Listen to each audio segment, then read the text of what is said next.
నషా ముక్త్ భారత్ అభియాన్లో భాగంగా కర్నూలు నగరంలో భారీ వాగ్దానం నిర్వహించారు. యువత మత్తు పదార్థాలు దూరంగా ఉండాలనే లక్ష్యంతో ఏగల్ టీం ఆధ్వర్యంలో చేపట్టిన ఈ ర్యాలీ విశేష స్పందన పొందింది.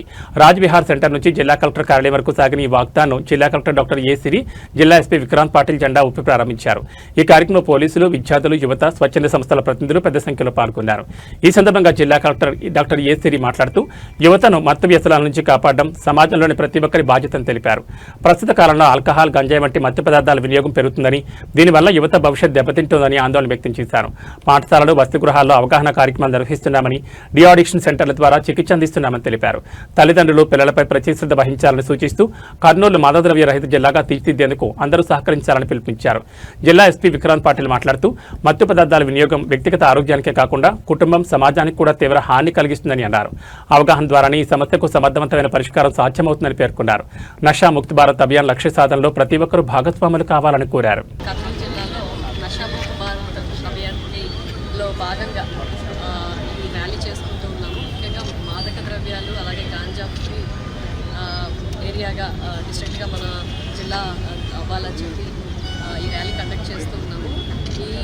ఈ కాలంలో యువతరం ముఖ్యంగా ఎక్కువగా డ్రగ్స్ తీసుకోవడం, అలాగే ఆల్కహాల్ తీసుకోవడం, గాంజా తీసుకోవడం చేస్తూ ఉన్నారు. సో దానివల్ల చాలా వరకు వాళ్ళ జీవితాలు పోతూ ఉన్నాయి. ఎక్కడికైనా మేము స్కూల్స్కి వెళ్ళేటప్పుడు, హాస్టల్స్కి వెళ్ళేటప్పుడు మెయిన్గా దీని మీద అవేర్నెస్ ఇస్తున్నాము. అలాగే స్కూల్స్లో, హాస్టల్స్లో కూడా అవేర్నెస్ క్యాంప్స్ కండక్ట్ చేస్తున్నాము. సో గవర్నమెంట్ చాలా ప్రోగ్రామ్స్ కండక్ట్ చేస్తూ ఉన్నారు. ముఖ్యంగా ఇక్కడ అవేర్నెస్ ప్రోగ్రామ్సే కాకుండా స్కూల్స్లో, హాస్టల్స్లో వాటిలో అలాగే డిఅడిక్షన్ సెంటర్స్ పెట్టడము. డిఅడిక్షన్ సెంటర్స్లో ఎక్కువగా ఎవరైతే పిల్లలు ఈ మాదక ద్రవ్యాలకు కానీ, డ్రగ్స్కి కానీ, ఆల్కహాల్కి కానీ ఎడిక్ట్ అయి ఉన్నారో వాళ్ళందరికీ కూడా అలాగే మెడికల్ ట్రీట్మెంట్, అలాగే కౌన్సిలింగ్, అలాగే సైకలాజికల్ ట్రీట్మెంట్ ఇవన్నీ కూడా ఇస్తూ ఉన్నారు. ముఖ్యంగా పేరెంట్స్ ఎవరైతే ఉన్నారో వాళ్ళు ఖచ్చితంగా దయచేసి మీ పిల్లలు ఏం చేస్తున్నారు ఒకసారి అబ్జర్వ్ చేస్తూ ఉండాలి. వాళ్ళ తాలూకు అలవాట్లు ఏంటి, వాళ్ళు ఎలాంటి ఫ్రెండ్స్తో తిరుగుతూ ఉన్నారు ఇవన్నీ కూడా. ఎందుకంటే ఇప్పుడే ఒక 2-3 కేసెస్ నేను విన్నాను, చాలా దారుణం. అది ఒక ఐఐటీలో చదివే స్టూడెంట్ మంచి ప్యాకేజ్తో జాబ్ తెచ్చుకున్నాడు. ఆ అబ్బాయి ఏమో ఇలా 72 లక్షల ప్యాకేజ్ అబ్బాయికి యాన్యువల్గా. సో ఆ అబ్బాయి బారిన పడి, డ్రగ్స్ బారిన పడి ఉద్యోగం పోగొట్టుకోవడం, జైల్లో ఉండడం జరిగింది. అలాగే ఒక డాక్టర్స్ ఇద్దరు ఇదే పరిస్థితిలో ఉన్నారు. వాళ్ళు కూడా జాబ్స్ పోగొట్టుకోవడం, వాళ్ళ లైఫే పోతుందండి.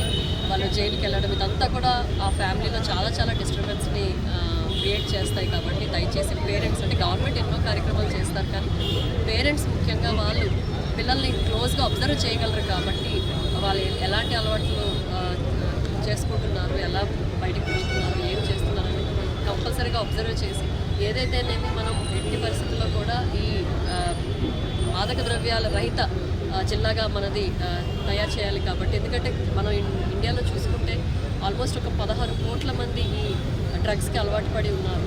సో అది చాలా దారుణమైన విషయం అండి.